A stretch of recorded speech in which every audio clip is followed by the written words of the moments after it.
pero tenemos un invitado que es un congresista no agrupado, y como no agrupado, conoce a todos los grupos, tiene relaciones con todas ellas, y ha sido promotor de vacancias, la de Pedro Castillo, y ha sido promotor de otras censuras, y ahora es promotor de la del ministro de Cultura, Fabricio Valencia. Edward Málaga Trillo. ¿Cómo está, congresista? Muchas gracias por acompañarnos aquí en la cabina de RPP.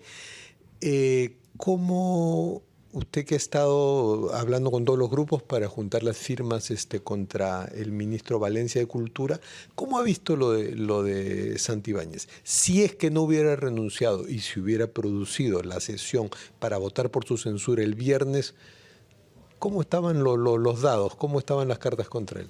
Sí, mira, los ánimos estaban a favor de la censura. Quizás no todos lo decían abiertamente, pero la molestia con el señor Santibáñez por todo lo que representaba, tanto, para empezar, su designación luego de haber sido censurado. Eso es lo primero. Eso es una afrenta al Parlamento. O sea, está censurando a alguien por una mala gestión, por estar involucrado en casos de corrupción, investigaciones serias. Luego salta lo de Arana, la llamada con Arana, y el Congreso queda básicamente mirando de lejos, ¿no? Y luego la renuncia. La renuncia, que lo que te está diciendo es que luego de 39 días no tenías nada más que ofrecerle al país. Es decir, ¿cuál es la seriedad de un ministro que asume el cargo para hacer grandes promesas, mintiéndole al país y luego irse? Entonces, todo eso, en general, ya configura pues una molestia mayor. Entonces, como te digo, en general los ánimos estaban a favor de esa censura, incluso los grupos que no se manifiestan tan abiertamente sobre estos temas como Fuerza Popular, usualmente. Pero yo quisiera extender mi respuesta a una defensa de la atribución y la obligación constitucional y moral del Parlamento, que es el control político. Sí, por favor, cuéntenos el caso de su moción de censura contra Fabricio Valencia. Yo siento que en este momento el Congreso, y apelo nuevamente al señor Gerí, se lo digo siempre, está claudicando de esta función y esta obligación que es hacer control político. Si el gobierno no hace bien las cosas, nosotros estamos ahí para hacer el contrapeso, interpelar, censurar, y todas estas acciones se están dilatando, se están tomando con mucha resistencia. Cuando inicialmente fue designado el señor Santibáñez, yo presenté 2 mociones para traer al Pleno al señor Arana y al señor Santibáñez a explicar qué estaba pasando. Esas mociones no se ha dado cuenta, se dice que iban a ir al Consejo Directivo, no se ha sabido más. Esto por orden de la presidencia y de la mesa, con apoyo del oficial mayor. Usted hablaba con congresista. Sí, termine. Sí, luego viene lo de la censura, la moción de censura, que sí, forzosamente tenía que trabajarse y ponerse un plazo. Se esperó hasta el final. Y pasó la semana de representación incluso, claro. Una semana en la que se pudo haber debilitado la intención. Entonces, eso no me da mucha cuenta de que el Parlamento esté usando su poder para, en beneficio de los ciudadanos, hacerle control político al Ejecutivo. Ahora vamos a la moción de censura de Cultura que me están preguntando. Por favor. Esta moción de Cultura, quizás para refrescar la memoria, data de junio del año pasado, ¿okay? Antes del receso parlamentario. Nosotros presentamos, también por iniciativa mía, una interpelación, 2 interpelaciones en realidad. Hubo otro grupo, el congresista Quito, me parece que también lideró otra interpelación al entonces y todavía ministro, por el recorte a la Reserva Arqueológica de Líneas de Nazca. Todos recordarán eso. Fue un escándalo mundial. ¿Okay? Se recortó, el terreno. Miles de kilómetros cuadrados. Amortiguación de protección de las líneas. Así es. Se retrocedió después. Así es. Y todo esto vinculado con actividades de minería ilegal y otras actividades ilegales, ¿no? De usurpación de terrenos, en fin. A esto se sumaba una serie de cuestionamientos en designaciones de confianza, de cargos de confianza y cargos técnicos que estaban siendo copados por gente de confianza. No solo al interior del ministerio, sino al interior de las direcciones desconcentradas de cultura de todo el país. Y esto afecta obviamente el tratamiento de sitios arqueológicos en todo el país, en todas las regiones. Luego viene el receso parlamentario. El ministro no había respondido satisfactoriamente a las preguntas. Hubo mucho malestar en consenso entre todas las bancadas, pero vino el receso. Pasó el receso, retomamos la censura y ahora ya la hemos presentado como referencia en esa interpelación. Lo que pasó ahora es que presentamos el día jueves la moción de censura con el mínimo requerido, que son 33 firmas, presentamos 37 firmas. Y al día siguiente nos dimos con la sorpresa de que 4 firmas habían sido retiradas, lo que parece ser ya una práctica común en el Parlamento, ya sea que los ministros empujan a los congresistas ofreciendo o amenazando para que retiren sus firmas, Vamos a dar los nombres de los congresistas. Sí, por Carlos favor, por Enrique Alba Rojas, José Luis Elías Ábalos, Juan Carlos Moricelis y Elvis Hernán Vergara Mendoza. Ellos 4 retiraron, pero luego usted tenía un as bajo la manga porque se han sumado más. Bueno, ahí está la experiencia de haber llevado otros procesos similares, ¿no? Y los 4 son de Acción Popular y algunos de ellos implicados en el 3 caso de Acción los Popular, niños. 1 de Implicados APP. en el caso de los niños. Así es, así es. Entonces, claro, y la segunda... Después que no se quejen entre nuestras sospechas. Claro, la segunda modalidad, o sea, uno es que los ministros te llaman y te buscan a través de sus coordinadores para que retires tus firmas. El otro es que los mismos congresistas utilizan eso como moneda de cambio, es decir, firman sabiendo que les van a rogar que retiren sus firmas y con eso gestionan intereses que pueden ser buenos o malos, pero la práctica pues deja mucho que desear porque lo que nos están diciendo, el mensaje que le están dando ellos al país a retirar sus firmas es realmente la crisis de Machu Picchu, que es lo que ha agravado ahora esta situación de censura. La razón central de su... Que la razón central finalmente, no me interesa.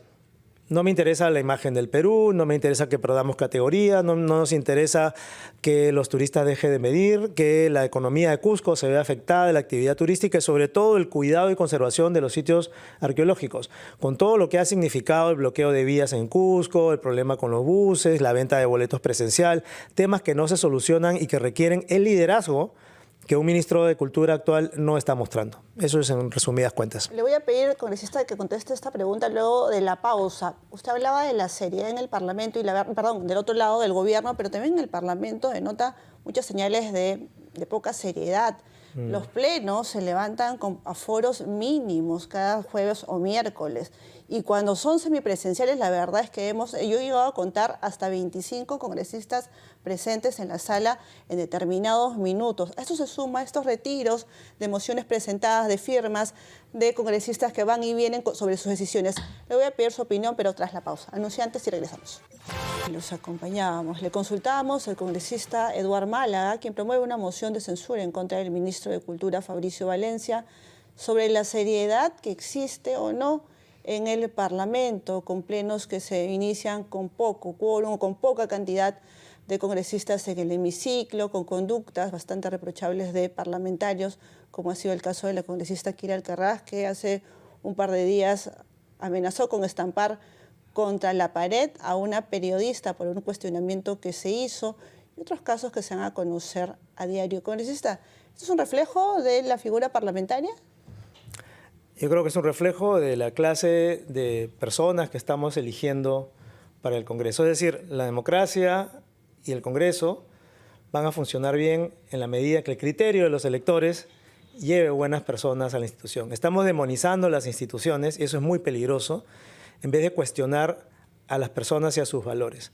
A los partidos políticos que están llevando sin filtros a personas sin mayor calificaciones, 1, y 2, sin mayor integridad o idoneidad para el cargo. Esto se podría repetir también en el 2026 tranquilamente. Por supuesto. Entonces yo creo que, claro, la reflexión de fondo debe ser, miremos y reflexionemos si estamos aprendiendo algo de todas estas cosas que estamos criticando en el Congreso. El manejo de las mesas, la asignación de comisiones, el gasto, el despilfarro en los presupuestos anuales del Congreso, los escándalos de corrupción, de ética, el asesinato de la señorita Andrea Vidal que sigue en el olvido, y tantas cosas que nos molestan del Congreso, ¿están sirviéndonos para que estas nuevas elecciones elijamos mejor? Sí.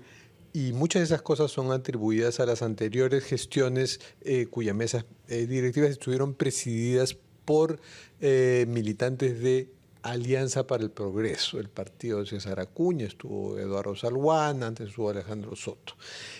Ahora hay una nueva agrupación, Somos Perú, de la que es militante José Gerí, quien dirige la mesa directiva. ¿Ha notado algún cambio entre el periodo APP y el actual periodo Somos Perú con Gerí?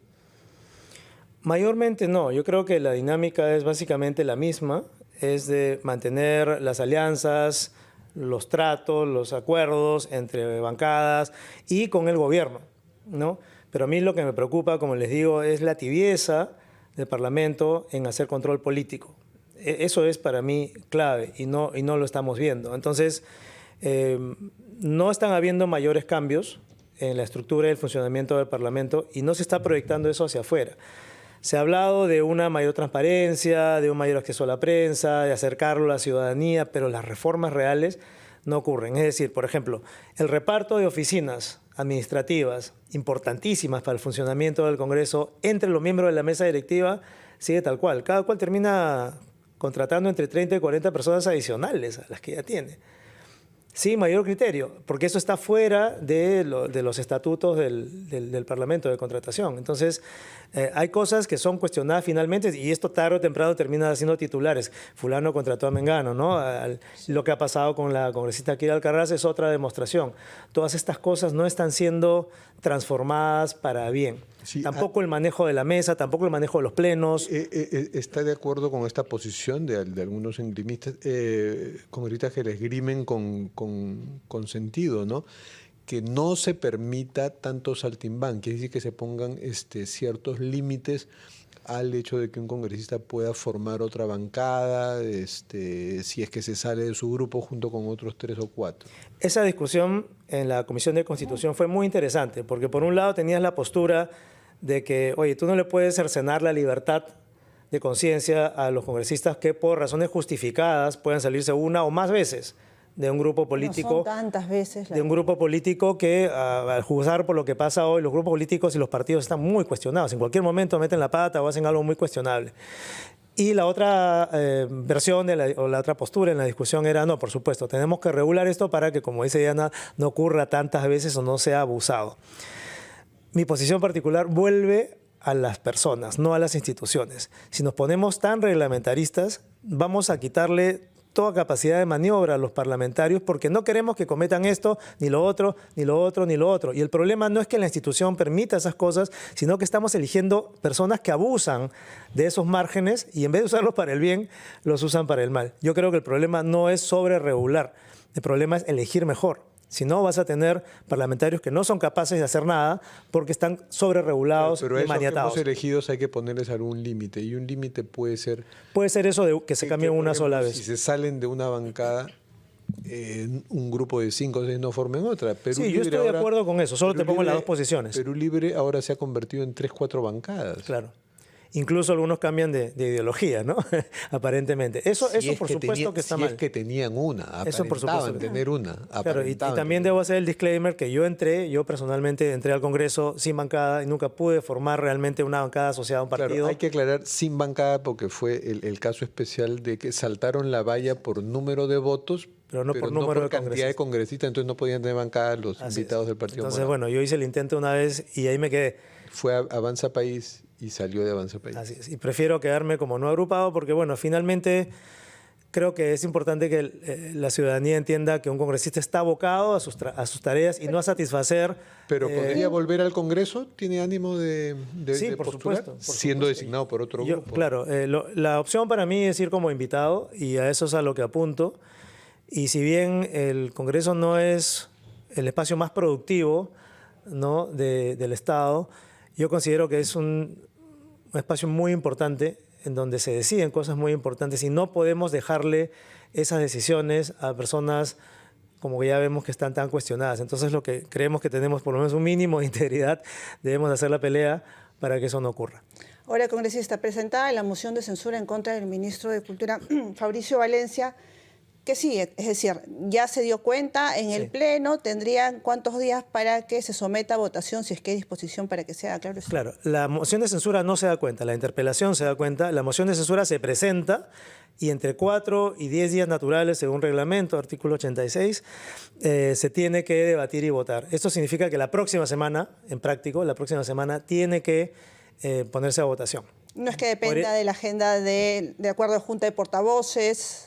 Sí, finalmente ahí se decide proponer, ¿no?